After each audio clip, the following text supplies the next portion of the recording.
Great to see you. Of course, I don't know how many people are actually watching. As far as I know, only Telemachus is watching. Because yeah, I can only see the comments. So there we go. Hey, Telemachus, hope you're doing well. Welcome to LiveStream 112. The one before the third anniversary. Didn't know if we were going to do one. We are doing one. Great to see you. Let's start off with your quote, Telemachus. Since it's just you and me. We stand firm in armed neutral. Oh, nope, now we're up to 3. Brian R. Smith, hope you're doing great.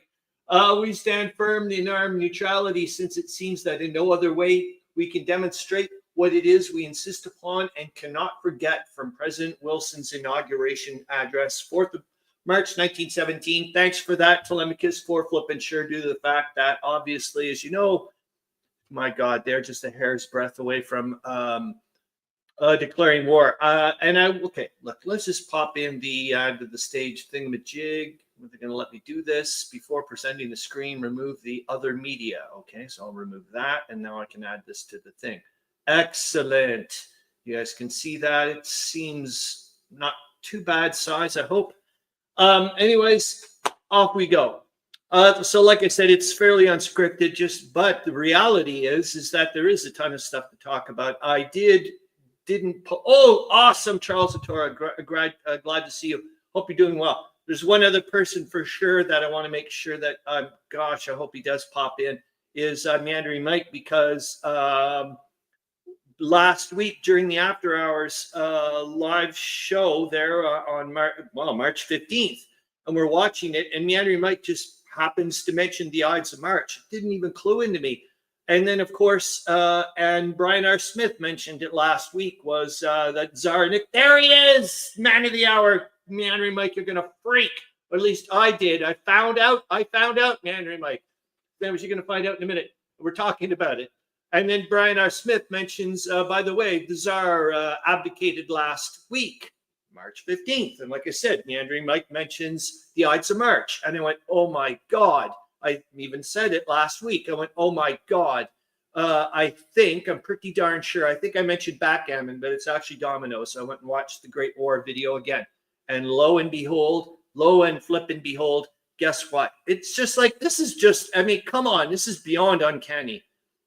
Yes, the Tsar was reading about Julius Caesar. He was reading a French book. He wrote to his wife just before this everything was falling apart. So the riots were already occurring in Petrograd. He was while that was happening, for goodness sakes. I remember he sent off this little thing of just saying, "Oh, by the way, we'll dissolve the Duma, and by the way, send off get the troops there to break up the riots." That didn't work. Here he is reading a French book. I'd love to find out what the title of the French book is, operating on just 2.5 hours of sleep. Well, thank God you got to at least see this little tiny bits. I'm really happy for this because it just freaked me out. So anyways, yeah, he's reading a French book on Julius Caesar's conquest of Gaul. And I went, you've got to be flipping kidding me. What are the odds that someone like the Tsar is reading about Julius Caesar and then abdicates on the 15th of March? Come on, that's just crazy.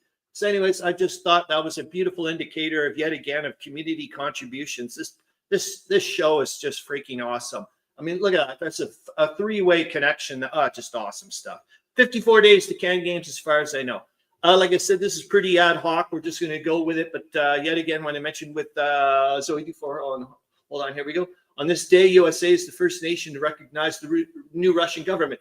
Really, Brian R. Smith, thanks for letting me know, because actually I thought from the headlines, obviously I didn't read it properly, you did, I saw is something that said that the USA did not recognize the new Russian government. So thanks for letting me know. And what does hello, William Aaron says hello from Kitchener. I wasn't able to do any translations yesterday since my wife had to go to the hospital. Oh my God, I didn't know it was the hospital. I knew that you were mentioning that she had aches and pains and whatnot from the flu. So, oh my gosh, I hope she gets better. But yet again, William Aaron, thank you for the material that you did send me. It's all queued up here. Like I said, this is a pretty ad hoc, impromptu, whatever. We're just going to go with the live stream. The only sad thing is that there's no trivia this week. But like I was saying to Zoe Dufour earlier in the week, There's probably still a fair amount of material. I cobbled up some stuff, and I think we're going to do pretty darn good. This is the video of the week I've got queued up. It's about 3 minutes. Believe it or not, it's actually got sound. It's a propaganda piece by the U.S. government, and I thought maybe you guys would like it because it's going to show us what is around the corner for a lot of things, which is kind of neat. Obviously, we're going to get to the World War I narrative logic puzzles by Telemachus. Last week was the rescue of the Serbian army, 1916 Greece. And we're going to look at the best course of action and the reasoning. And this week, it's going to be the race to save the Lafayette Escadrille's secret weapon in northern France, 1916, which I think will be totally cool. And William Aaron says, I was just able to translate some more German. All right. And here we go. The Tremor. I'm glad we bringing this up, William Aarons. So actually, meandering, actually, it was odd too, because even later I was talking to Zoe Dufour after the last week's live stream. And she was like, wow, William Aarons uses a trimmer that all like the crafty people use in like the shows that she follows. And then we were talking about the double arm thing. That's that's one of the reasons why it's a good trimmer that you have. And then later on the next day, meandering Mike and I are babbling on about it like two old women in a freaking underwear department at Sears or something, just going on and on and on and on about the thing. He ended up buying, well, he bought one, and then I ended up buying, well, it's on back order or whatever, it's whatever. But anyways, mine's coming along too. So there you go. Thanks, William Aarons. So as you know, the 3rd anniversary is coming. Bring your stuff. I've asked a few people if there's anything you want to be as far as I know, Meandering Mike's got a nice little video piece that he's got set up. Anything you got, little as big as you want. Anything that you would love to share with the community would be great. As far as I'm concerned, what I'm going to try to do next week for the live stream is just a mud glutton gratitude thing. I'm trying to throw back towards your stuff. This is one thing I was thinking about wouldn't that be interesting to see if about reskinning the Snakes and Ladders game to see if you can make, I don't know the rules to Snakes and Ladders. I know it sounds ridiculous, but I'll have to go and take a look. Like I don't know about the snake head and the tail and all that stuff. But anyways, I was wondering about maybe you could reskin that and turn it into trying to get an artillery piece up a mountain on the Italian front. I thought that would be kind of nice. Do not occupy Antwerp. Maybe not. Let's see if I can. Hold on here. And this is game related, so that'll be nice. Hold on here. That's kind of neat in a weird way. William Aarons and whatnot. I'm just taking it easy. I don't feel like so pressured. There's not much. Well, there is a ton of stuff popped in here, but at least not too crazy. Okay, hold on. Let me get the Antwerp thing. I'm going to do stop the screen so I can present another thing here. Okay. And this is the, so I just started this. You guys can see this. I'm going to make it full on size. So yes, you can. You can kind of see my little arrow here. Excellent. So this is where the British Expeditionary Force was started here. So I think I had mentioned, so I had it historical setup, however, with the Allies being allowed to move first, which is exactly what they did. So they moved and which is perhaps not the best idea in the world, but it's okay, I think. As I moved the British Expeditionary Force over to here to Antwerp, and in the long run, I was like, well, I guess I do get a resource point over here, and I can potentially keep it. But the thing is now the Germans are going to be able to, and I'll probably move this guy over here, obviously not this one, because I'll be able to keep a line of supply. As you can see, this is for people who've played this game, whatnot, you know, the line of supply stuff, knows enemy zones and control, area uncontested. So I couldn't move this guy in. There's an excellent chance we could push these Belgians back over to here. But then I was like, oh, darn it. I was kind of hoping that maybe I would have caused a line of supply issue for the British, but I'm assuming they can just use the continuous, you know what I mean? They'll be able to do that. But anyways, that was that thing I wanted to kind of show you guys. I'm going to stop the screen. I'm going to go back to present the screen. So maybe it's not so bad in the long run. At first, I was a bit scared. I was like, oh, no, maybe I had screwed up with the British, but maybe not. So there we go. All right, boink. Boink, we're back to that. I'll put me onto the side here. So maybe that's not so bad. The Great War is crazy. Well, everybody knows that. I have no idea why I yet again concluded, must have been reading something or watching something last night where I went, it's just some days I'm like, you've got to be joking. It's just one of those crazy wars as far as I'm concerned. Great Britain, Holland, in the spirit of the press. I don't think we're going to get into it, but it's just things I'm starting to notice already that Great Britain was a little ticked off with the way the Netherlands is viewed. Well, they're trying to remain as neutral as humanly possible. And with the, not allowing armed merchantmen and whatnot to use their ports. And Great Britain's like, whoa, whoa, whoa, whoa, whoa. And automatically, I'm starting to notice a shift in the headlines. It's, pro-German this, or there's interesting things going on there. I think I actually put in one of the articles earlier this week where they were starting to talk about all the contraband that's going across the border. I'm like, this isn't a coincidence. They're trying to like get this into people's heads. You say a lie 1,000 times or whatever the heck, you get the idea. World War II Plastic Skirmish Rules by Brett Drake. This is a nod, actually, part of the gratitude towards you fellow mud gluttons, and due to the fact that I wanted to do something kind of miniature related. I think I'd mentioned earlier that I found some, which blew me away. I found some British and German World War I plastic miniature, same size, those, the plastic soldier things. And I was like, oh, this is for a nod to Charles Atora. Oh, great to see you, Hissy Cat. Hope you're doing well. And towards a nod to Charles Atora, I was like, oh, I wouldn't mind doing like a quickie little video thing with miniatures and do it on that, doing that way of trying to think outside the box. Because I'm going to say one thing about Charles Atora, as far as I know, he's still there.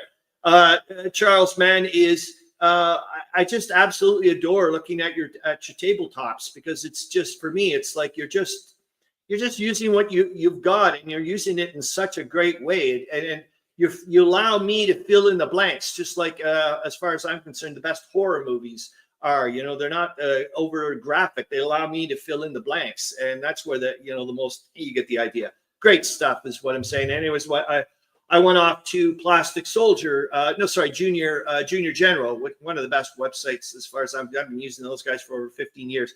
Then I found the World War II Plastic Skirmish Rules by Brett Drake. I don't know if we're going to get to them, but I've got them boink right there. And I was thinking, boy, maybe I can morph this into World War I. I don't see why not. And I'll go and use my little dudes upstairs and see if I can do a thing. Does it need batteries? Oh, there he goes. What? I'm learning to buy. Oh, cool. Excellent. And I'm going to pop this off. Sorry. There you are. Charles is awake, but he needs coffee. And anyway, so I thought, okay, maybe I can do some kind of quickie little thing like that as a nod towards Charles Atora and whatnot. That'd be kind of neat. Yes, I mentioned this 300 trillion bazillion times. Edith Wharton is freaking amazing. What a freaking awesome writer. I just absolutely adore her stuff. I was actually sharing I was reading some of the passages to my neighbor there. They were coming in. I was like, you gotta listen to her. Or I do it again. I just get so into this, man. Anyway, so we're gonna listen, or I'm gonna just take a quickie look. It's just, I just find her stuff so graphic, and it also is going to connect to some dots. Like I said, I didn't read out the war summary this week, so I don't know how we're gonna have some kind of after hoursy thing. But I would like to go through it somewhat quickly and see if we can take a look at some bits, because there are some monster beautiful chunks. One of them as well, it connects the dots with Edith Wharton talking about things, and she's I found rather it jarred me the way she talks, how graphic she talks about how brutal the Germans are or were. And I was like, oh my gosh. And then later on I can see some of the headlines and whatnot. I was like, just the way they were talking. It was not like the propaganda stuff. It was just about, as the Germans are retreating towards the Hindenburg line, we all know they're just trashing everything that they can get. And here it is. Please share the link to the Plastic Skirmish Rules. Oh, 100%. I'll put it in the sources and links. But I'm just going to say this. If you want, you go straight to the Junior General site. That beautiful place. It's all free, teacher-related stuff like that. It's just great stuff. But, oh, yeah, I will certainly do that, Hissy Cat. So anyways, hold on here. Let's go to the thing. And like I said last week, which I wanted to do I went and collated all the separate files to make a coherent newspaper. So that way we can say, oh, Hissy Cat Man, then I will show you later. Well, you know what? We'll do it right now, for crying out loud. Hold your horses. We're going to go straight to the Junior General thing, so you'll know where it is and you can see it. Ta-da! Doesn't that make sense? Okay, so hold your horses here. I got to go to the links, which is I've got it already posted in here, so we'll go straight to it. All right, and faster you shake a stick. Oh, could I put it in the comments? There, I think I'm allowed to do that as the whatever person, Hissy Cat. But we're going to also go to the thing so I can show you a bit more of the actual. You're very welcome, Hissy Cat. So this is, as you well, you don't know, but you're going to find out. So this Junior General site is a freaking amazing place. Oh my gosh, is it ever good? Hold your horses here. I got to go into my whatever land. Where are you? There you are, Junior General. And you guys, there you go. Okay, great, Hissy Cat. So there you are, history lessons they'll never forget. And this is all free. Obviously, it's not like super whatever. I've been using these guys for over 15 years, Hissy Cat. It's not funny. So you can go to this all these scenarios, as you can see here. Hold on here. I'll try to bump it up a little bit for you. So there, is that a bit better? I hope, hopefully. So what you can see here, it's just on, and it's nothing. Look, there's nothing mind-boggling, as you can see. Oh, you can't really. But you know, I gotta have to bring it down a bit so you can. No, it's not letting you. Oh, I see. It's not sharing this tab instead. There you go. See? So you're getting it's that type of stuff. So it's nothing like mind-boggling. And then I'm going to go to this one. Sorry, I didn't know it would do that. Boink. Oh, sorry to derail you, Hissy Cat. This is what we're here for, man. I'm not kidding. This is what this live stream is for today. This for bloody sure. Next week is more or less the same thing. And then you can go down to these paper soldiers here. And as you can see, they've got like I think these are like things where you can like really edit the living dickens out of the files. But I've used these top downs like there's no flipping tomorrow for cheapo gaming, especially for DBA. Oh my gosh, are you kidding me? Let's go to, well, let's just go to ancients, for goodness sakes. Let's go and grab some Carthaginians. Boink. Oh, there you can see what I'm saying? Isn't that awesome? It's all free, for goodness sakes. So, and they got airplanes and you name it. Yeah, you'll be there for the rest of your life, Hissy Cat. It's crazy. All right, so I've popped that off. I'm going to go back to here. Yes, it is. It is really, really nice stuff. Hissy Cat. So I'm going to go back to the narrative so we can see there for a second and see what we'll. Oh yeah, the Edith Wharton stuff. Hold on here. Let's get off into her, and then we can go on to some neato things too. So, and I want to make sure that I pop her to the width, but I know you can't see it yet. You will in a second. Oh gosh, it's nice to have you guys around. That's all I gotta say. So I think this was the page that I actually read out a little bit to my neighbor here. Yeah, it's this here. Look at this. We were now following another track of the invasion. One of the huge tiger scratches that the beast flung over the land last September. I mean, come on, people. That is just fantastic writing as far as I'm concerned. Look at that stuff. We began to hear again the voice of the front. It was the warmest and stillest of May days. Oh. And then some more good stuff coming up too. Hold on here. Look, I mean, she just talks about them like they're just so, oh, I don't know, just.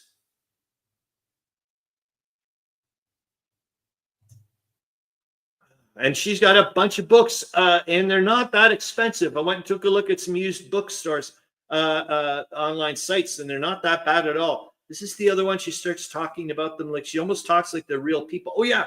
The fields are full of wooden crosses, which the plowshare makes a circuit to avoid. Many of the villages have been partly wrecked, and here and there, an isolated ruin marks the nucleus of a fiercer struggle. But the landscape in its first sweet leafiness is so alive with plowing and sowing and all the natural tasks of spring that the war scars seem like traces of a long past woe.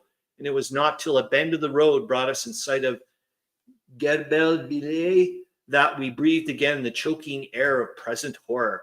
Now she gets off into like really, like I said, she starts really trashing the Germans here, man. It was like, here, an honor to which many sister victims might dispute her claim. Yet again, personifying the town. It's like, whoa.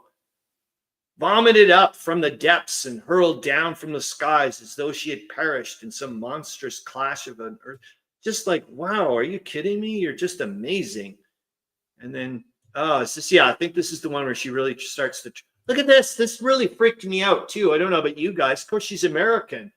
So the fearless Teuton carries about for his land Lusitanias was tossed on each hearth. It was so also well done that one wonders almost apologetically for German thoroughness that any of the human rats escaped from their holes, but some did and were neatly spitted on lurking bayonets. Jesus, Murphy. And then this picture here just knocked my, I don't know, it almost seems like like an eraser. You know what I mean? Like right here, it's almost like someone just took an eraser and just like, you know, in Photoshop and just like took out a chunk of the house. It's just like, wow. And I think that's it. Yep. Alrighty. Got to show you that. So I'm happy about that. Hold on. And then we're going to go back to, oh yeah. And then we'll go off to the nice little video, I think. Now let's go to the video first. That way you don't have to, and then we can go off to the newspaper type stuff. Hold on here. Getting back to that. Oh, goody. It's already set up.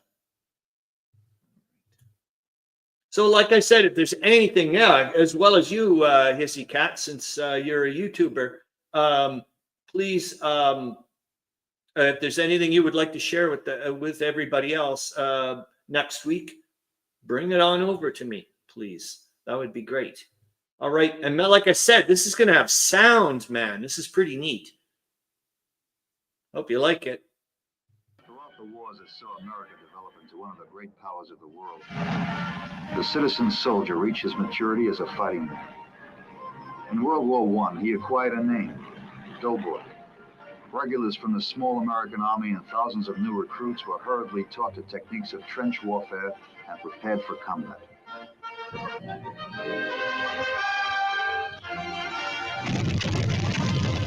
While the line was being held in France, recruits were training at home. A typical center of activity was Camp Mills, Long Island, home of the Rainbow Division. The rookies rolled into camp, young and eager, and looking for their great adventure. They found it all right, on the very first day. On the second day, there was more. They put a rifle in his hands, and he learned to use it. He lived in a city of tents. As the doughboys kept pouring in, the tents got bigger, and the trenches grew longer. When the recruits griped about the daily routine, the ever-obliging non-coms varied it. Naturally, all of this outdoor exercise whetted the appetites of growing doughboys. To keep them from getting that logy feeling, they were given plenty of opportunity to work it off.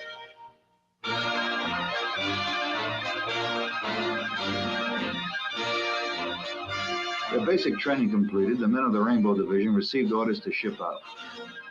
They began their great adventure and were given a send-off as old as war itself.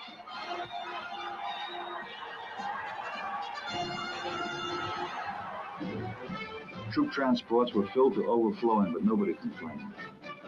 At least not so anyone could notice.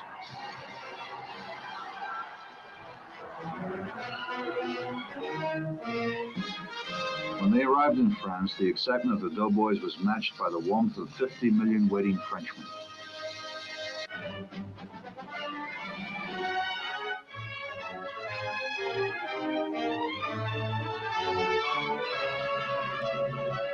When they arrived, they quickly resumed their training. The shimmer of cold steel in the French sunshine hit them like a dash of cold water.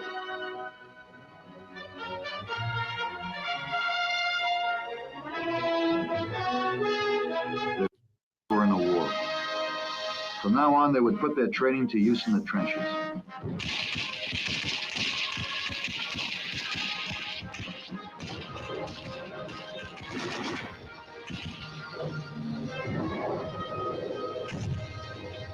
This was the story of one infantry division.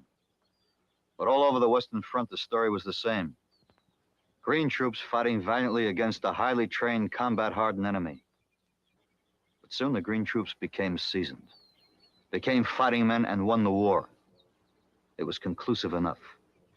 Proof that the American infantryman was a soldier to be reckoned with.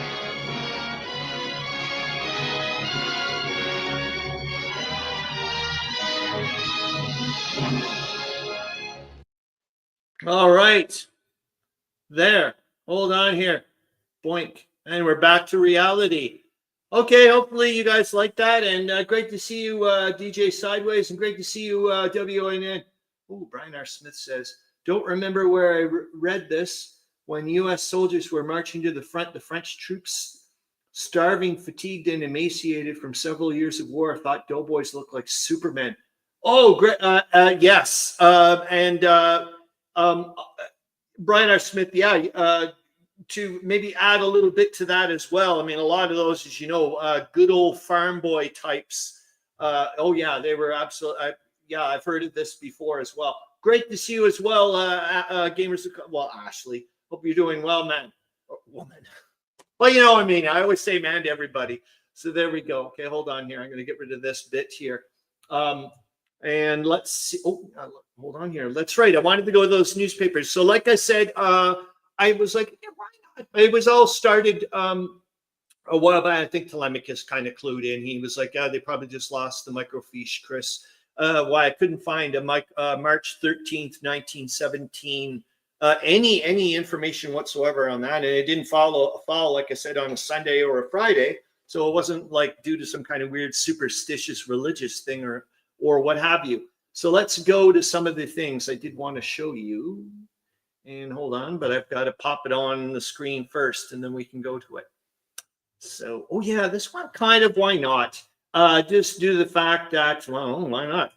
And then we'll go from there. So this is, yeah, goody. You guys can see this is an article from this week about the German casualties that now total. There was some interesting little things, the way they mentioned, I thought some of the things here. Hold on, it's going to be something that you guys can't see. February losses estimated at over 60,000. January exceeded, and then goes on through here. It was missing. Where is it? It gets down to here. Killed or died from wounds or sickness, 13,800. Well, you say all the numbers. It was this one I found interesting. The slightly wounded versus seriously wounded. I wonder what the what category you would need to put there. The only other thing I thought was rather interesting about this bit was this here. When they get into the British officers, it's all not like I didn't find like a nice big list here. It was, I don't know, maybe I'm being wrong about this, but it seems like they were just kind of like squishing it a little bit in here. This I also thought, yet again, it's one of the nice things about sometimes looking at the whole bloody newspapers is I miss lots of the articles that I would normally not see. So it's like, wait a minute, the Kaiser murdered. It's a harmless rumor, and then it goes on and on about, because there's been a lot of grief going on right now, some rioting and whatnot going on in Berlin, and they almost think it was kind of like a bit of a momentum thing that's been going on in Russia and whatnot. And so, anyways, I don't know too much about it, but I know there's something going on about that. Oh, goody. Man, Mike says lightly wounded can be bandaged and stay at the front. Thank you. Excellent to know that. Oh my God, you're bringing also on another way that the French seemed to their view was to get as many soldiers to the back on the front as quickly as possible. So their way of triaging and whatnot, and also I think focusing on who to heal first was slightly different than the British and whatnot, as far as I remember. So thanks for bringing that up, man. Okay, hold on here. I want to see if I'm getting the right. No, because it's so we did the okay. So it's actually not one of these things. So I'm going to stop the screen. So it's actually okay. Okay, it's one of these things. Hold on. So why wouldn't I put it on there? So we got rid of the plastic skirmish thing, so I can do that. Okay, I just got to get into the news thing. So, like I said, this all stemmed from the fact I couldn't find the 1930, March 13, 1917 thing, and then it's got into that, and I was like, hey, let's see if I can stitch up. I'm going to get rid of me completely so you guys can see it anymore. So what I did was these. I was like, you know what? We only ever got on the headlines and whatnot. You guys only ever get to see, or even with the war summary, we only ever get to see a slight. You don't get to see the newspaper in its proper context, the full on. So I thought, hey man, let's see if we can take a look at this. But let's see if we can look at more or less the same day from year to year and see if perhaps we can start seeing a slight difference. So this, as you can see, is March 14th, 1914. So nowhere near the beginning of the war. But and we're not going to go through anything. I just wanted you guys to kind of just maybe get an idea. If you find it too small or whatever, I just wanted you guys to kind of get a good look. And the way the ads are and whatnot, I just find it's interesting to get a good context of what's going on. And like I said, if you guys find this too small, please let me know. But also, the other thing I'm starting to notice, I don't know, because I don't know all this stuff, is I'm starting to notice, do you guys see the pre-flapper? I don't know when flappers started, but it certainly looks like women are starting to look like very flapper oriented from what I remember, like that short hair and whatnot. I'm going to go relatively quick. We got a few other years. Well, another thing that I really noticed, especially in the 1914 one, was a lot of pictures. Holy smokes, especially when we get to the end. But look at the amount of text as well. Oh, look at that, eh? The Daily Short Potato Bugs. There's something, this is my guilty little pleasure I'm going to tell you about that I've been working on as a side thing. Is collecting all the humors of the hour from year to year.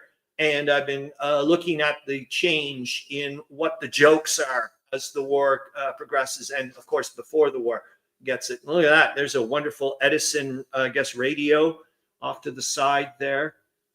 I just thought it's really neat. I mean, look at all that. Look at all the ship line ads and stuff. That is really neat. At least I find it neat. So, like I said, we're going to go relatively quick because I want to get to the other. But look at this. I mean, that's just monster amount of text.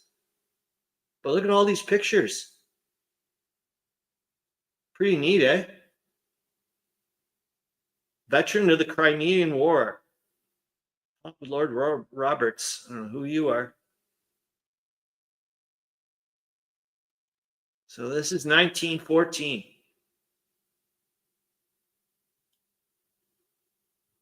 Now let's go and see what. Yeah, wait till you see all the pictures at the bottom here. If I remember correctly. Look at this. What is all that stuff?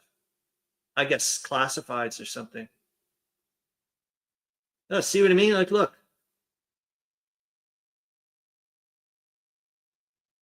Look at all these. Yeah, this is it. Who are all these things? Are a Japanese bride and a bridegroom. I don't know what in the world's going on. Pretty neat stuff, though. All just waiting for us if you just want to grab it, eh? Pretty cool. All right, so I'm going to grab, hold on here. Grab the 1915 one. Boink. So now we're in the war. And as you can see, there's a big difference in the headlines. That's for bloody sure. My gosh, isn't that wild, eh? This is bringing it back a bit, eh? Like here they are. Look, they're all around Warsaw and whatnot, and Łódź. Wow. My, oh my, those were the days, eh? Oh my God, those were the days. Thanks for mentioning that earlier in the week as well, Telemachus, because remember we found that as something about to do with the Russian, something that it was originally a Russian tune or something, which is kind of neat due to the fact of what's going on. And I also found an ad or some, one of the videos actually I wanted to use of the week was about the Tsar inspecting troops. I was thinking, oh boy, those were the days, weren't they? Look at this. I mean, come on. This is pretty cool stuff, at least for me. There's just too much there's just too much stuff, eh?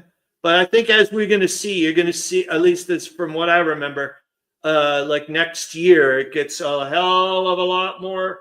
Ah, that's it. A Russian romance, a style of music. Thank you. Yeah, it freaked me out when I found it on YouTube. I was like, whoa.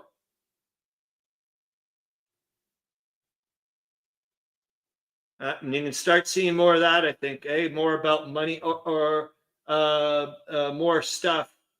Yes, 100%. That's it. I think we even talked about that Russian version of it on one of the things. All right. So let's get into the good stuff. Let's get into 1916 now. I'll get rid of this. Oh my God, now we're into Verdun. That's right. Holy smokes, it's been going on for a month. Holy smokes. There they are, nearing Baghdad and Trebizond. Oh my gosh, eh? It's like bringing it just right back to, oh, it was just a little while ago, for goodness sakes. Well, a year.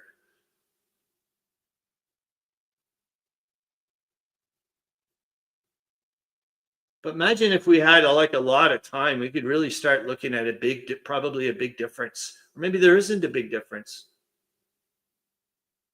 Nielsen's Chocolaters.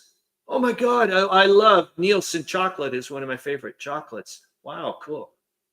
Kellogg's cornflakes. Oh.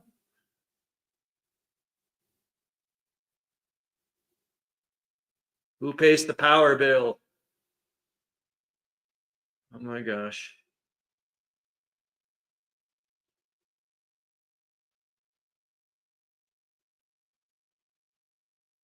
City conveniences. All right. With an amazing. Let's go to 1917, and that's it. And then we can go off into, I don't know. We'll take a look. Let me get rid of this. So this is now just what we saw a little while ago. I was even using this as one. No, did I use this as one of the images? I was thinking about using this as one of the images. William Harris says, I just sent a report about the street fighting in St. Petersburg. In Petersburg. Thank you. It's neat. William Harris is one of the viewers earlier on was mentioning in the comments about one of the headlines saying that how nice and mellow the revolution had occurred. And he was saying, boy, I wonder if they're going to be saying that in a few months.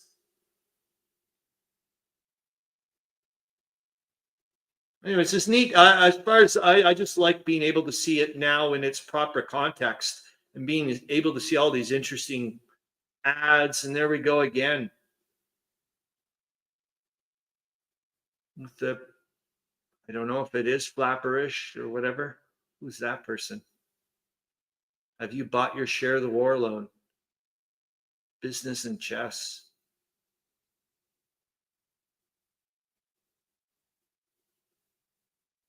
Yeah, it's a lot of tea, man. They're all over the place. 6 sticks for 5 cents. I don't know, but yeah, it seems a bit expensive.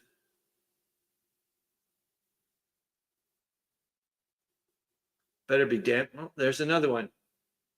War loans, war loans. We need your money. All right, so we did that. Now we're going to go off to your. Let's hold on here. Let's see what the narrative said. Yeah, that's it, really. Eh? We did pretty darn good. Okay, excellent. Now we can go back to the good stuff. Let's go, and I'm going to go and take a look at. Here, I'll make me a little bit here. It's not too bad. All right, and there we go. And you said you just sent a report. I'll go and see if I can snag it, William Arons. We're 20 minutes in. And I said that we were going to go way down to the rescue of the Serbian army, 1916 Greece. And we're just going to do that. Was it as far as I remember, let's go to the narrative quickly. Pretty sure it's what it was. Yeah, the rescue of the Serbian army. Okay, goody two shoes. Oops, get rid of this one. Boink. So here we are. In 1915, as World War I raged across Europe, the Serbian army suffered a catastrophic defeat at the hands of the Central Powers Germany, Austria-Hungary, and Bulgaria during the Central Powers Balkan Offensive. After this devastating defeat, the remnants of the Serbian army, including thousands of civilians and wounded soldiers, fled towards Greece seeking refuge. The Serbian retreat was long and treacherous, with many soldiers succumbing to harsh conditions and constant enemy attacks. Question: if you were leading the rescue operation, what would be the best course of action to safely evacuate the Serbian army while avoiding detection by both Bulgarian and Greek forces? A. Use civilian boats to secretly evacuate the Serbian troops across the water to Corfu at night, hoping that the boats would avoid military patrols. Create a diversion, such as staging a fake attack on a nearby Greek town, drawing the Bulgarian forces away from the Serbian position for a brief window of time. Attempt to negotiate with the Greek government, convincing them to provide safe passage for the Serbian forces while keeping the operation clandestine. D. Send in a small special forces team to infiltrate Bulgarian lines and destroy supply routes, slowing the pursuit of the Serbian army to allow more time for the evacuation. E. Mobilize a large allied force to conduct an overt military operation, leading a strong charge to push back the Bulgarian forces and secure an evacuation route for the Serbs. And if people remember, F was supplied by Meandering Mike, who I do believe was the troops would masquerade as dancing lion girls or something and distract the enemy troops or something like this, as far as I remember.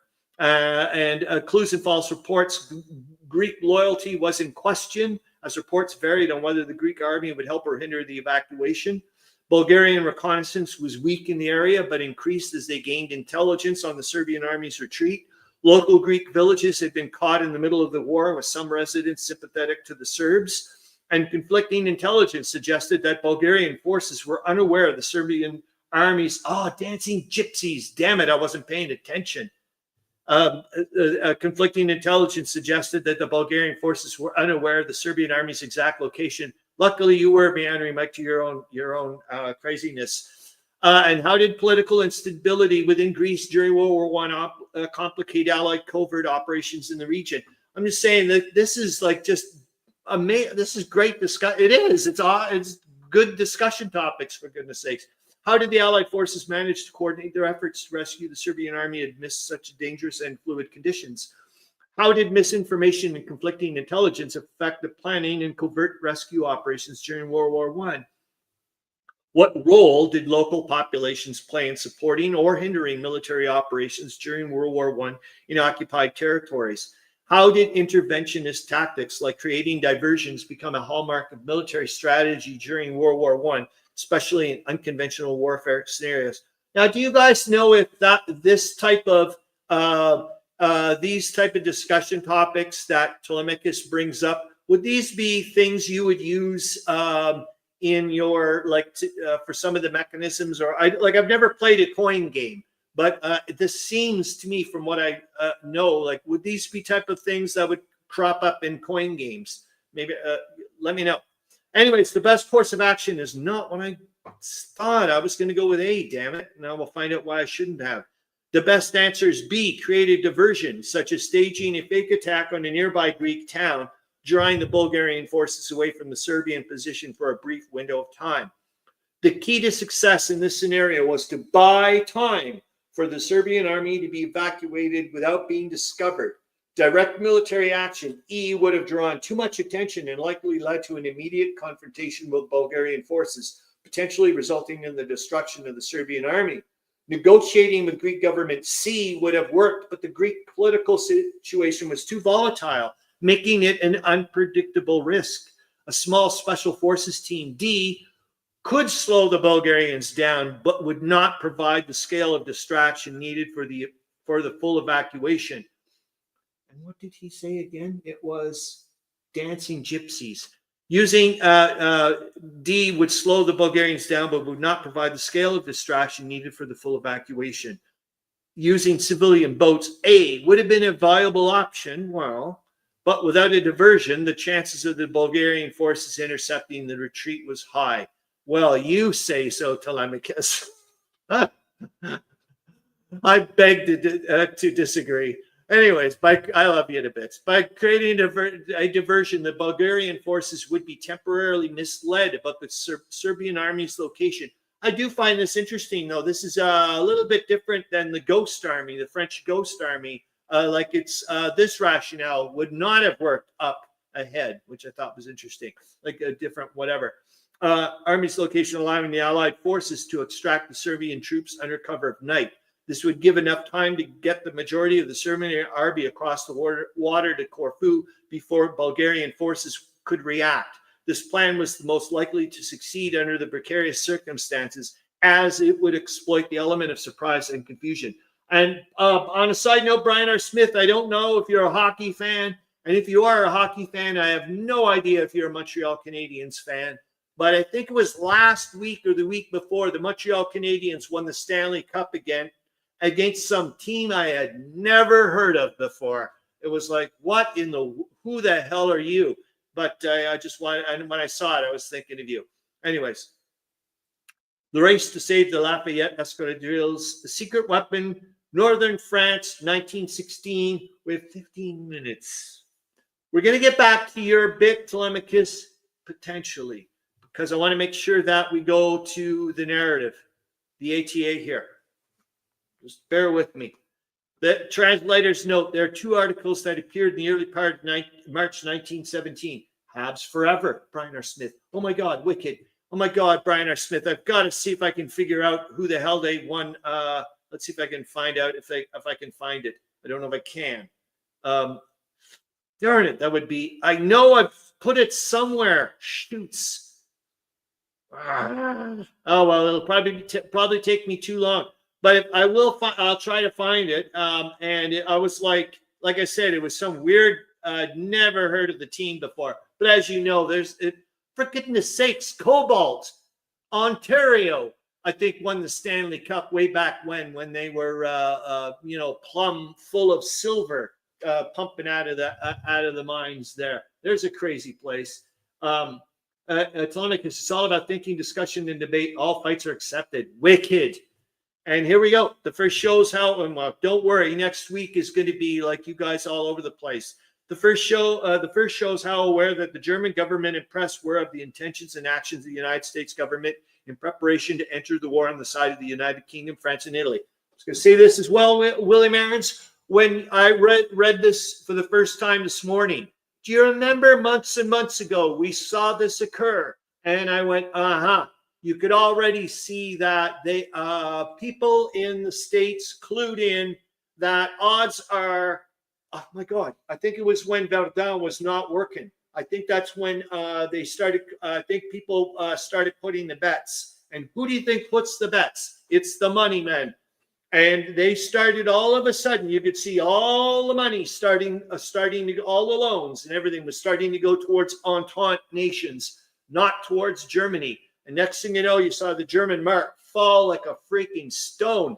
And I think for sure that's when the penny, well, pardon the pun, that's when the penny dropped. And when people said, you know what, the Central Powers, Germany ain't going to win this war. And they start putting the money towards that. And already by then, I think the United States, even though they were not actually, whatever, like you said right there on your little thing, is that they were well aware.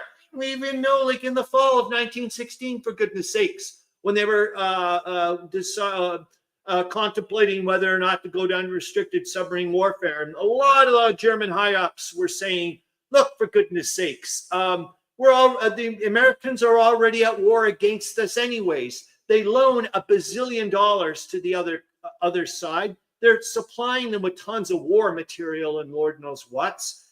It's just a matter of phrasing, for goodness sakes. You know what I mean? And it was like, so anyways, wicked. Anyways, here we go. The second article is meant to show the chaos of Russian politics and the split between the government, which wanted to continue the war, and other factions who wanted to make peace with the Central Powers. We're not going to get to it, which is a bummer because we're running out of time. Armed neutrality, 100%. Wicked. I'm so glad that you put the quotes there, because it's true. It's ridiculous, isn't it?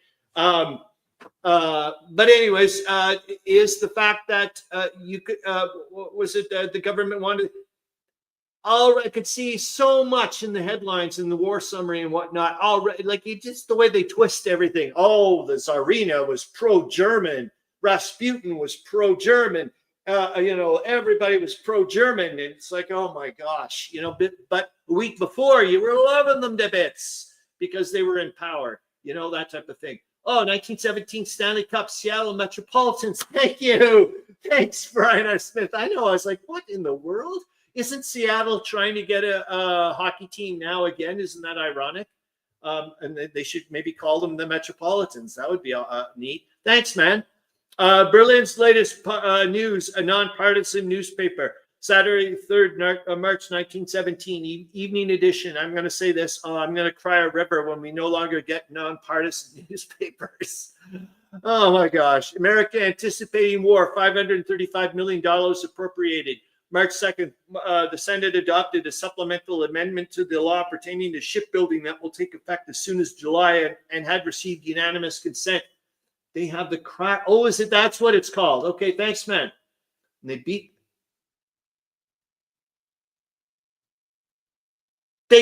the Montreal Canadiens 3 games. Oh, my God. Okay, so they didn't win it. Whoa. Okay, my God, that's 2 for 2 today that I've screwed up with things, and I think they're both from you. Oh my God, that's so neat. The Senate Lodge, who negotiated the terms of the amendment, said the following. Probably like I said, we're running out of time. 9 minutes left. I saw but I do want to go zip by the war summary relatively quickly. We're going to have to take a look because there are some juicy bits. And I lost it again. Oh yeah. 30 grand. It only cost, I think, $30,000, and you could get yourself a brand new American submarine chaser. $30,000. Not bad, huh? Oh my goodness. Of course. I mean, we're not converting it, but you get the idea. This country is facing the situation of how we could join the war in the shortest period of time. The Senate later adopted an additional measure for the development of more extensive shipyards on the coast of the Pacific Ocean. Another amendment removed the clause permitting the United States to take its international disputes to a court of arbitration. Oh my God, just on a side note, Charles Latore, I hope to God I get to do a micro little video of, like I said, a super quickie miniature things in honor of you of doing so many of these things. Finally, the Senate formally proposed a law that appropriated $535 million. The Senate adopted a remittance of blah, blah, blah. And let's get into the good stuff. Hopeless Russia. What a cool way of putting it. The reality about the first session of the Duma. What various Russian newspapers have reported about the first session of the Duma has been disputed by the dispatches of the Petersburg Telegraph Agency. The speeches reported there by the representatives of the Duma exhibited the deepest fears, as all speakers made clear the bleak situation concerning the incompetence of the government to provide the supply of foodstuffs to the country and its people. I do think it is neat, though, that both sides, the Germans and, well, for different reasons, are using the same excuses, like the bleak situation concerning the incompetence of the government to provide the supply of foodstuffs to the country and its people. That could have been from an allied newspaper, easily enough.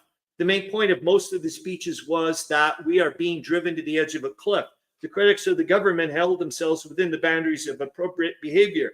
The Governor newspaper, Kolokol, was also traveling in the right direction when it wrote, the mechanism to prevent a dissolution of the Duma had already left its mark during this first session.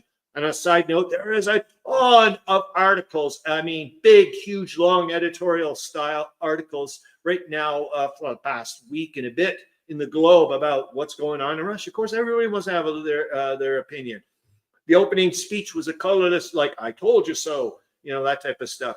The opening speech was a colorless patriotic statement given by the president of the Duma, Radzianko, who then made the motion that the Minister for Agriculture, Ridich, should take the floor. That minister thoroughly depicted the tragic situation in the markets for food purchasing and said as follows. Oh, by the way, you want to know what the hell happened to the minister? And I don't know if it was that minister here. Oh, yeah, the Minister of Agriculture. He got killed. He's deader than a doornail. I don't know about like this one here, but oh yeah, they got him good. The full authority of the government to supply the army from points far and wide has encountered almost insurmountable difficulties in the procurement of those supplies in December and January. However, it is still not clear if we could successfully and securely continue to do so. The landowners have received sufficient money from us and yet still hold back their stocks of supply. In this way, the adversarial behavior of a certain strata of society is to blame for the shortage of supply, rather than what occurs in the day-to-day activity at the Ministry of Agriculture.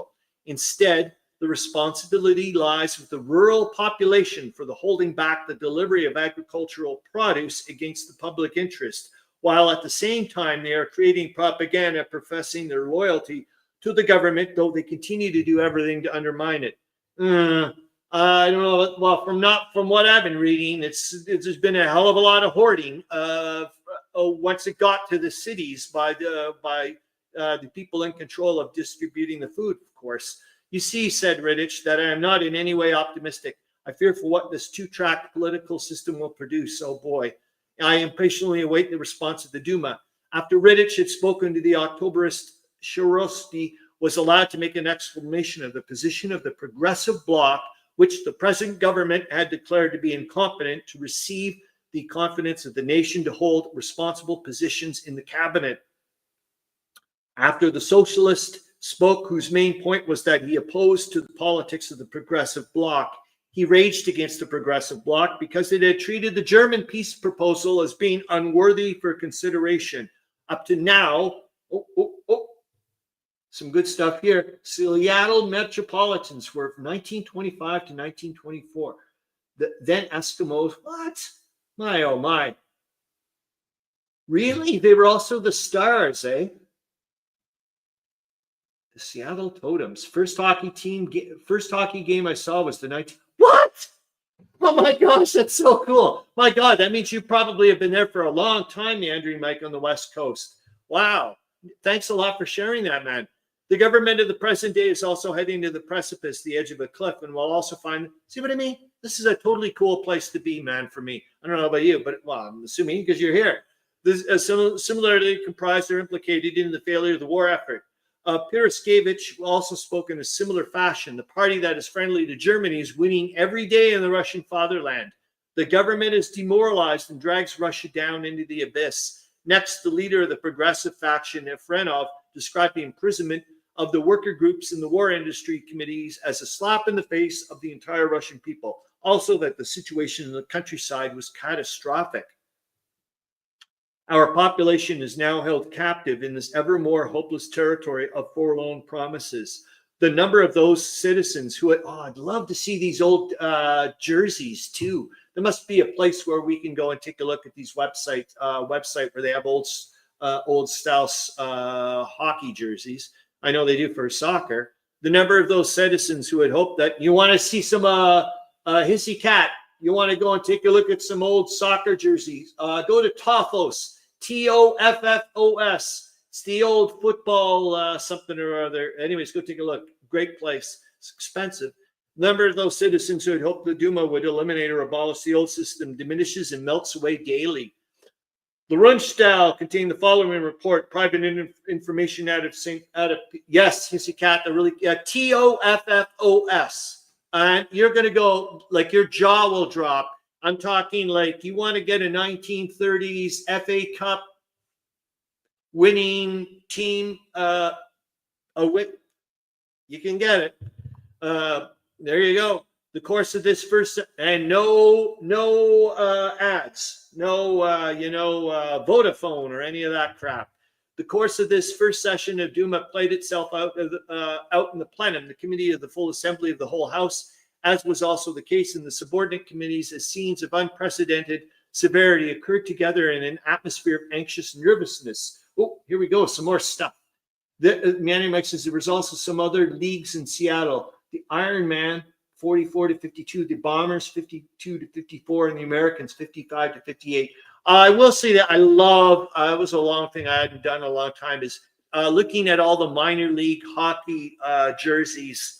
Oh, wow, there are some really, really cool ones, man. The impression that informed persons have given out is that in Russia on yesterday evening, a very serious incident occurred that could possibly develop into a coup d'etat for radical change. The newspaper Kolokol described the internal political state of affairs that exists there as being that while one part of the population is keeping a firm hand on the levers of power, another group sees a complete lack of will to act on their behalf by that government, which also leaves their needs and demands unfulfilled. These two opposing trends will, in the end, have to fight each other. Oh my gosh, eh? Boy, oh boy. I want a Chiefs. That would, yes. Especially some of the old ones. Oh my God. No, have you ever seen those old fiberglass? Those are my favorite. The old fiberglass goalie masks where they just went berserk with the decorations. Some really cool stuff. The same paper prophesied about a dissolution of the Duma while reproaching the progressive bloc for having used in these chaotic and difficult times to indulge in the promotion of their own personal ambitions. And where was this? Okay, the two opposing trends. Well, we know what that's going to be about in a sec. The Chiefs is the name from the. Oh yes. I know what you mean. I was thinking of Blackhawks. Sorry. Wait a minute. I did see somebody with one of those Chiefs jerseys a little while ago. But anyways, we're going to stop there. Well, we're not going to stop. Well, we're going to stop this for now because I want to go to the war summary thing. I'm just going to zip by quick. It'll be kind of like the after hours thing is what I'm saying. And William Ann says the junior major hockey leagues often play games in vintage jerseys. Cool. And probably, let's be honest. If you just want to watch hockey, why in the world are you actually going to an NHL? Oops. I shouldn't be doing that, but why are you going to the major league, whatever, where you're going to pay a freaking fortune beyond belief? Probably need a telescope to see the rink from the distance, for your affordable seats, versus going to a minor league hockey team and you're right up close, get signature, no flipping problem. The players play their freaking guts out because they want to go to the major leagues. That's why I've always enjoyed that type of stuff. Anyways. We're going to go off to take a look at some pictures, I hope. Hold on here. Go to the desktop. Live streams. And Brian R. Smith says, very easy to purchase the Chiefs jersey. One even has Hanson on the back for $90 Canadian. I never saw the movie, so I don't know what you guys would obviously know because you want the bloody jersey. So hold on, we're going to zip by quickly here. And Hissy Cat says, I went to the first ever San Jose Sharks game. It was a preseason game at the old Palace. That must be so cool that you went to the very, very first one. I'm sure people were ultra excited. Have they ever won the cup? I have no idea. I know they were pretty good for a long time, and they stole a lot of players from Ottawa. And there was the Seattle Thunderbirds, which were a junior Canadian hockey league team. Cool. So that means they probably went up and played the Kamloops whatevers and or whatever.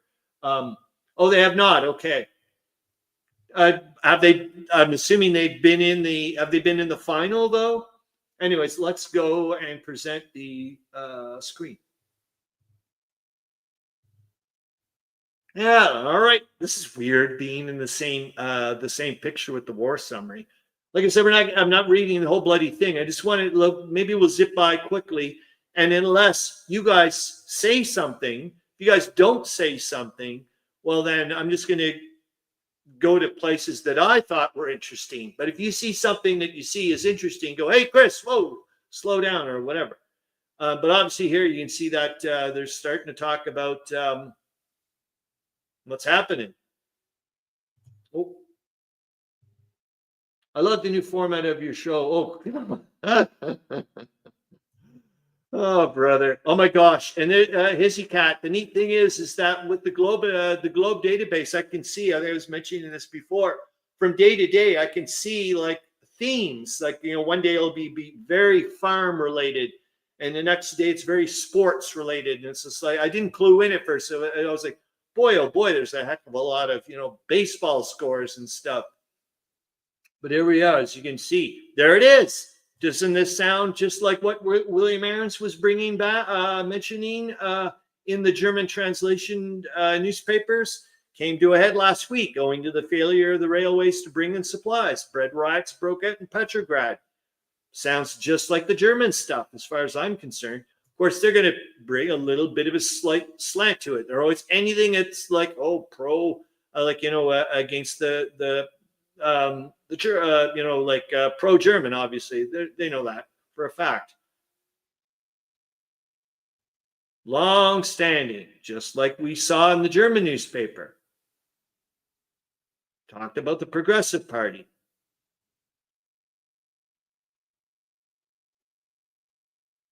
Grand Duke, the removal of the infamous monk, that pro-German monk. Oh, brother. I love it here, though. They keep talking about, like, I didn't know this. I know Telemachus knows a lot about Rasputin.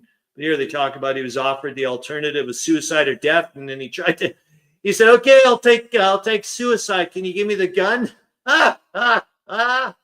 Takes a shot at somebody. What a smart cookie. Oh, brother. I love it. Bread riots. Must be some damn good bread. Yes. Sorry, I'm not. I'm going to take a look here. And the war party in Russia is now in the ascendant. Oh, you guys know more about this.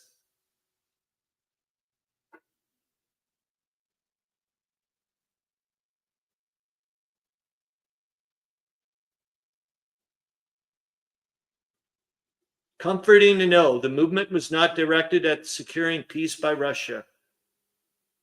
The fate of Perón was sealed yesterday when General Haig delivered a smashing blow. Now, where was the...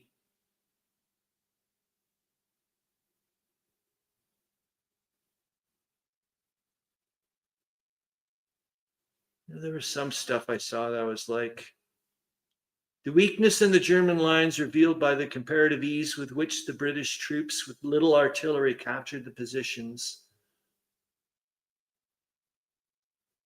Points to preparations for a withdrawal in this region. A London dispatch says the German weakened their line in the Perón region by transferring troops to the Bapaume sector. The evacuation of the entire salient south of Arras is expected very soon. General Maurice says the Germans still have plenty of trenches behind them, and he expects a further retirement.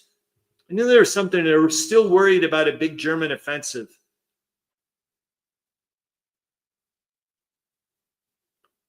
The Romanov dynasty has come to an end, and I'm still freaking out. Mandarin Mike and everybody else still freaking out. Come on.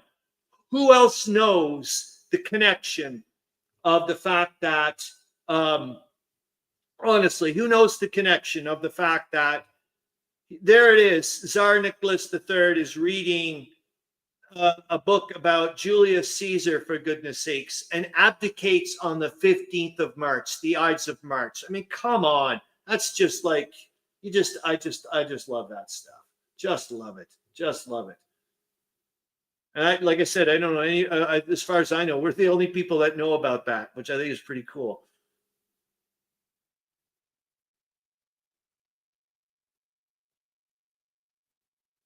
Oh, it's interesting here, about the Grand Duke Nicholas be given, that's the big tall dude. Oh, I thought he was a third. I thought Nicholas II was his dad. No, I guess I'm wrong. Thank you, WIN. Thank you for being here.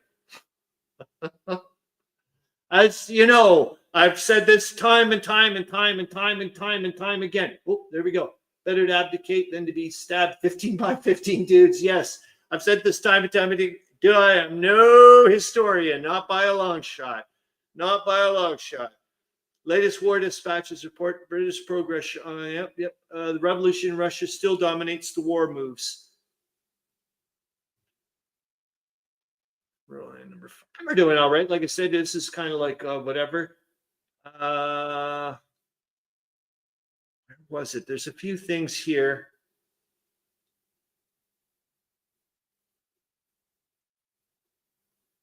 Yeah, it's neat. I would love to find out more about how anti-aircraft guns evolved over this. Remember, we saw last week in one of the articles they were mentioning that the French anti-aircraft guns were considered really, really good. North of Baghdad. It's not here.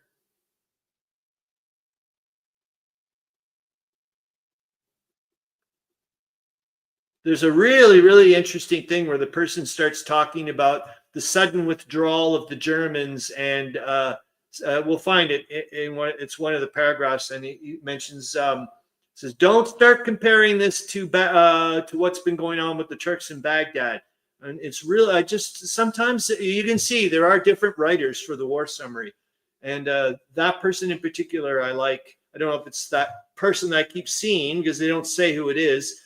But it's just a little bit candid, or a little not so like rah all the time.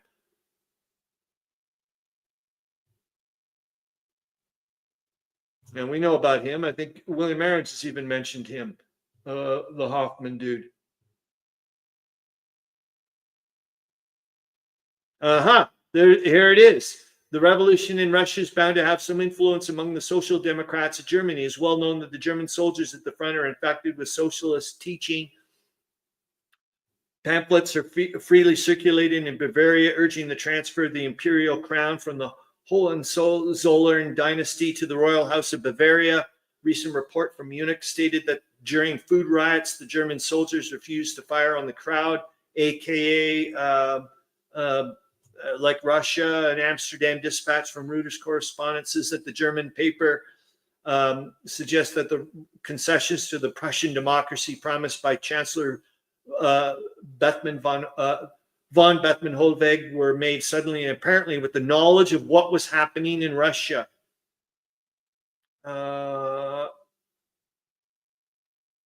Is this it? I think this could be the paragraph where he's like, don't start reading too much into it. The advance was along the front of 82 miles and reached a maximum of 12 miles. Some more beautiful stuff. Wilson should have given the assignment to Teddy Roosevelt to go to Russia and offer asylum to the Tsar, his family, and as many members of his government that would want to leave as well. I'll leave your thing on. William Aarons, you're probably right. From what I know, though, William Aarons, even the king there, and maybe I should probably, the way WINN is saying, I better get this right. I probably don't even get the right king right. King George. Hope to God I got the right king right. Didn't even want to help out his cousin due to the fact that it was like, well, now we can say that we're not helping out a dictator. Essentially, like we are going up against the rights of the free, just the same reason why we're going up against the Kaiser. So I think that could possibly be one of the reasons why they did that. The latest withdrawal by the Germans surrenders to the Allies nearly 500 square miles of territory, extending from Arras to the Oise River. George V, thank you, Meandering Mike. At least we know it's not George III. Not sure if you asked me the number, maybe I would have gave it to you there. Where is it though? I want to find. Oh yeah, this is another nice thing to see, isn't it? Cavalry was employed in harrying the flanks of the retiring Germans. This is the first appearance of cavalry for over a year. Trench fighting has given place to open warfare in the past few days as the British and French troops hang on the heels of the enemy and keep in contact with his rear guards. And please remember, WNN, if you're still around, and if your book tour has not been delayed, or if you know the specific dates, please let us know. Whenever you can, please let us know. I'd like to find out when you're touring in North America, if you still are, or whatever. The shortening of the German defense is, in the opinion of the experts, the prelude to a violent offensive on some other front. It is not unlikely that the German warlords are turning their eyes once more to the Eastern theater of operations in the hope that the constitutional changes in the quarter may have shaken the military effectiveness of the Russian line. Whatever the motives underlying the German withdrawal, the present is regarded by military experts as the most critical stage in the war. Germany's declining reserves of manpower and economic stringency compel her to seek for an early decision. Well, that's why they got the subs out. The last available reserves have been combed out of all ranks of life. The German people must face short commons for another 4 months until the new harvest arrives. But remember, we saw the I'm pointing again. We saw this in the earlier bits. Even the British were mentioning it, that they're well, not like way out mentioning it, but they're panicking. They're running out of food, man. Their ships they're not catching up. That's why they're like, please, please, please, Americans, join the war. On the Tigris, the 3 Turkish divisions are in full retreat on Samara, 75 miles. No, where is that next little bit? Yeah, on condition that is the support of the Russian people and a new constitution be decided upon in popular assembly. There it is. The Minister of Agriculture who was killed during the revolution. Russia's weathering the storm, according to latest reports from Petrograd. The supreme command of the Russian army, which down to his abdication, was held by the Tsar Nicholas II. Thank you, WNN. And I even read this, for God's sake. You think I'd clue in? Now is in the competent hands of the Grand Duke Nicholas, that big tall dude, I guess, one of the few brilliant military leaders who had made a name for himself in this war as a brilliant military strategist. What the Allies owe to the timely offensive of the Russian army in the early days of the campaign, when the British and French were hard-pressed, is sometimes forgotten. 4 days before the Battle of the Marne, the big Russian drive through Galicia had forced the Austrians to evacuate Lemberg, while across the border of East Prussia, the Grand Duke created a diversion that compelled the Germans to hurry reinforcements from the Western Front. After the German retreat from the Marne to the Aisne, the enemy launched another offensive from Lille, taking Antwerp and threatening the Channel ports opposite England. Boy, this is neat. This is like way, way back. The situation became serious. Another Russian offensive was opened. At Łódź in Poland, General Mackensen was cut off, and Hindenburg telegraphed for all available reinforcements, which I think we saw a little bit in that 1914 collated newspaper. The reinforcements arrived too late in Poland to be effective, while their withdrawal from Belgium prevented the Germans from following up their offensive on the extreme right of the Western Front. And there are a ton of games of the Battle of Łódź. I think even White Dog Games has one, don't they? Don't they? Something like that. President Wilson is reported from Washington maybe within the next 48 hours, and that's the 20th. So we're already there. Announced that a virtual state of war exists between the United States and Germany. I love this too. Was it? No, it wasn't this bit. I think later on they start noticing it as well. They're like, oh yeah, you see like a lot of private correspondence. Again, follow the money. Sure, a lot of people are like, I want to get my money out of this here, there, or everywhere, or because we know they're going to go to war. The big German withdrawal has yielded to the Allies an additional 500 square miles along the front. Yeah, this is that's a wicked paragraph. The enemy is as fast clearing out of the departments of Oise and Aisne. 40 more villages were occupied by the British, while 20 were added to the French. No, it's not this one. Darn it, where is it? Because he starts talking about, like I said, don't compare it to what's been going on. Nope. Lads of 13 were forced to. I thought this was ironic. Well, a little bit. The sad thing is that the murder of the Tsar and his family by the Bolsheviks led to the historical tragedies and excesses by a revolutionary government, as happened in France when Louis XVI lost his head. And William Aerts, I do think is neat, is you saw earlier on in this little bit of the war summary or whatever, they were talking about mentioning that now things are like it was the higher ups and they're keeping the food to themselves and all that stuff. And I was like, oh my God, it's going to happen just a little while. And a little while later, it's all like you said. So they're just going to resurface in a different format. Oh, where are we here? I just thought it was ironic. This person mentions here the 13-year-olds digging trenches and whatnot. I'm like, yeah, it sounds just like a farm boy. That probably like what farmers used to do anyway. It's not so big deal. Probably to protect themselves from retribution if events change and things go bad for them. Good one. There we go. And point. I'm going to put that down. And where are we going to go for? Oh, yeah. This one I thought was interesting as well. The French cabinet. And I wonder also if this has got a little. I know that Neville has already been popped in, but I'm wondering if that's like a part of the after, like an after effect of like they're connected. Is what I'm trying to say. This is a biggie, and I thought, whoa, what an interesting name for the freaking ship. The Vigilancia. 15 Americans are lost when the steamer Vigilancia was torpedoed by a German submarine.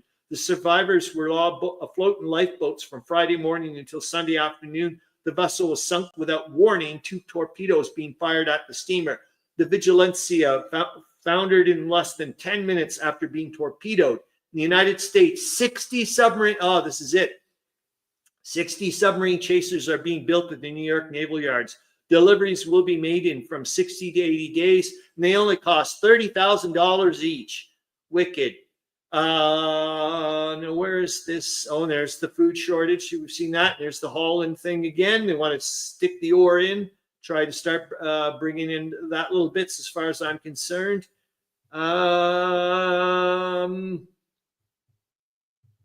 Where is it? Is it this one?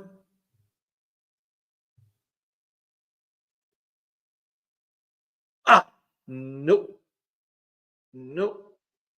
Well, I saw here, though, the rapid advance of the French is reminiscent of Napoleonic times. No, it's not here. Come on, you little bugger. Where are you? On the Belgian front, we haven't heard much about them lately, eh? Whoa. Oh, you. Yeah, but the shipping costs, hissy cat, the shipping costs. Shipping costs for a ship. Oh, brother. Yeah, I'd like to know more about him, eh? The king. But let's not ask me what his last name is. I should know, for goodness sake. It's probably written right there in front of my face. I can't even remember his name. Come on, guys. What's the Belgian king's name? Seems like a really nice guy. Yeah, it was weird to read about another offensive at Verdun here. I was like, what in the world's going on here? Danger of the hours in the extravagant conclusions drawn from the German retreat. It bears but a slight, here's the paragraph. Bears but a slight analogy. Leopold, thank you. And he's a good-looking dude. The danger of the hours in the extravagant conclusions drawn from the German retreat. It bears but a slight analogy to the flight of the Turks in Mesopotamia.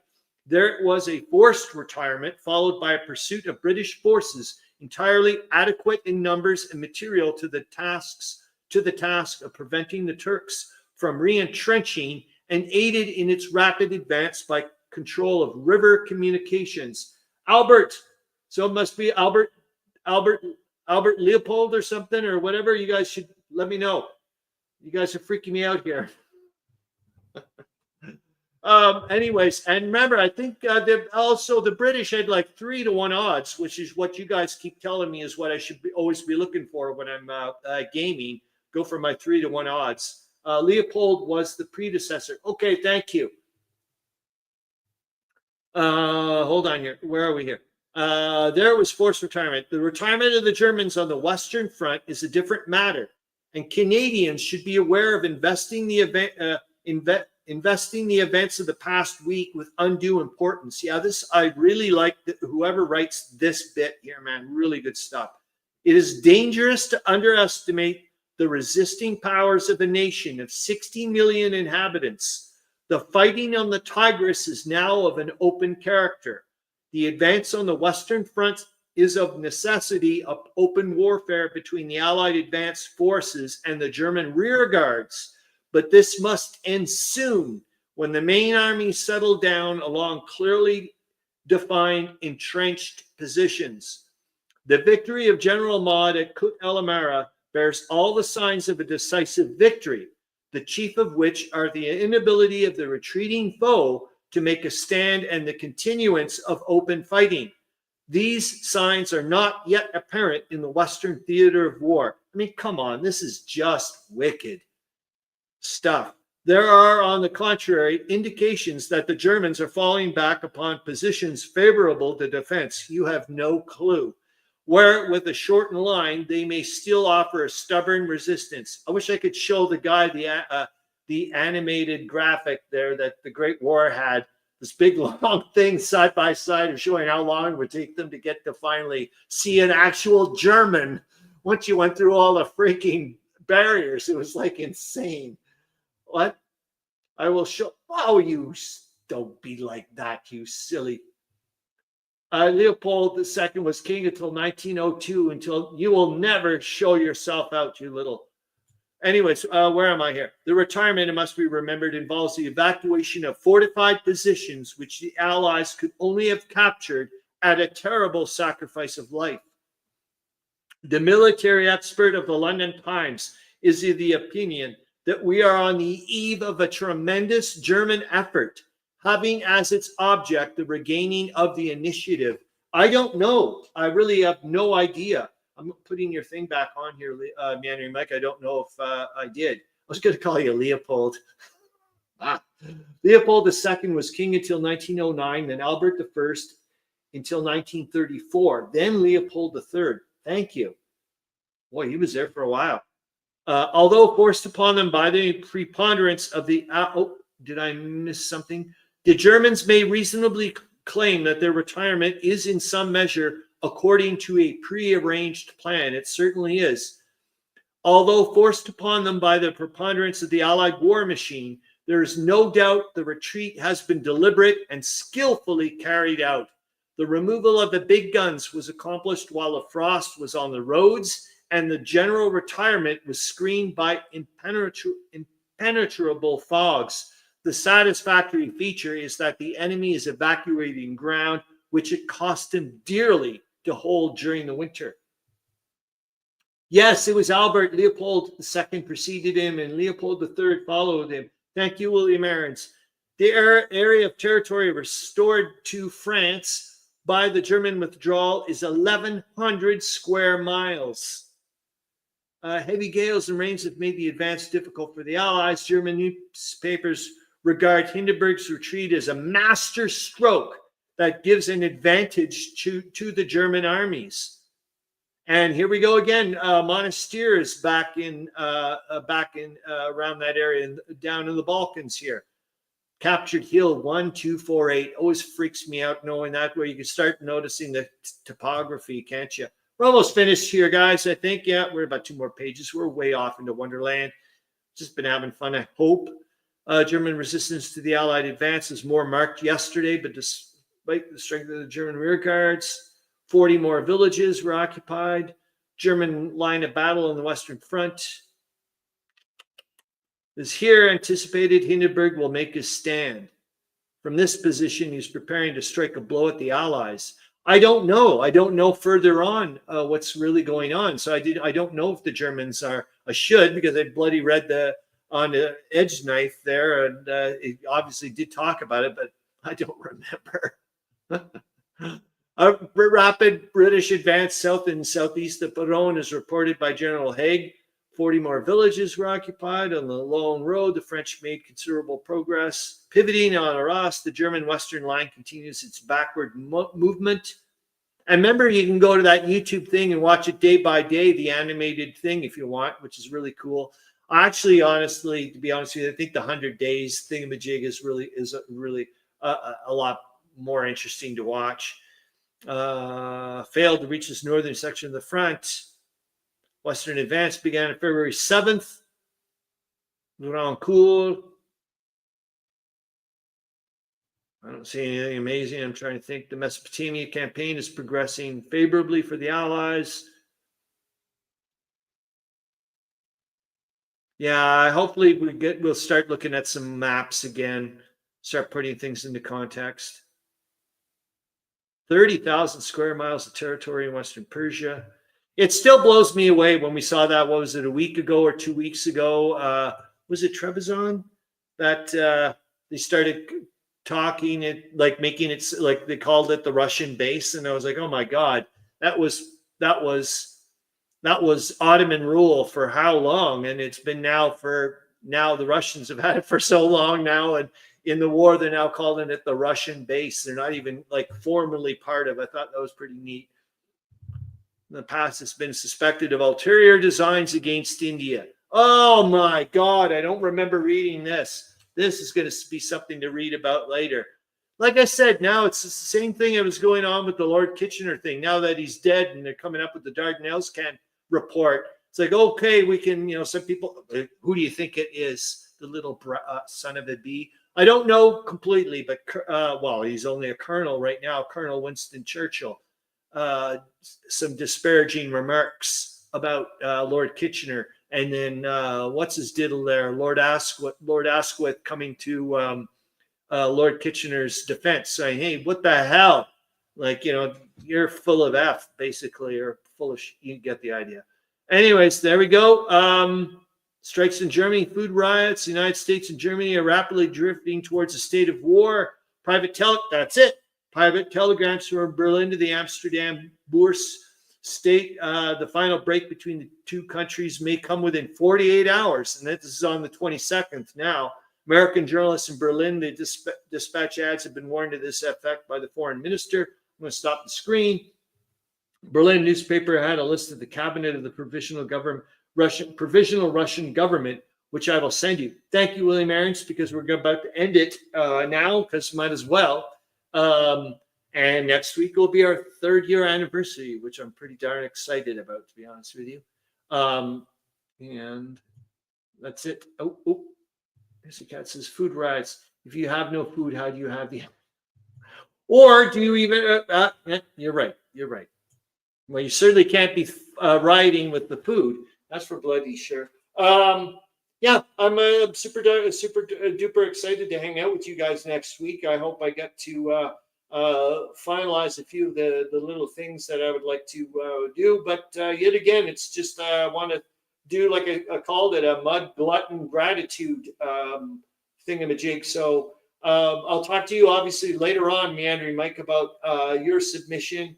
Charles Natura, for goodness sakes, give me something, please. That would be great. And everybody else as well. I know you will, of course, William Aarons, and of course, as well as you, Telemachus, you already have a ton of times. And you too, Hissy Cat, if there's some, I don't care, even if it's like a little quick link of this is a great game that I've really enjoyed playing or whatever.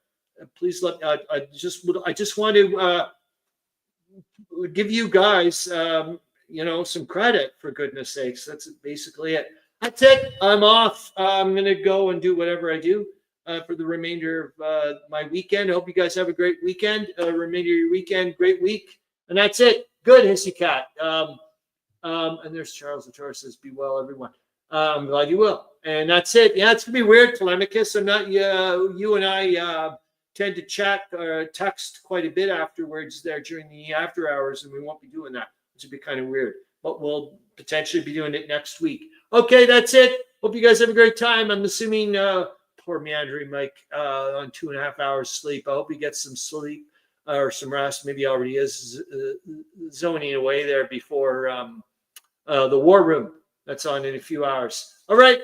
Bye, guys. So don't forget, send me some stuff. That would be great, so that way we can share it with everybody.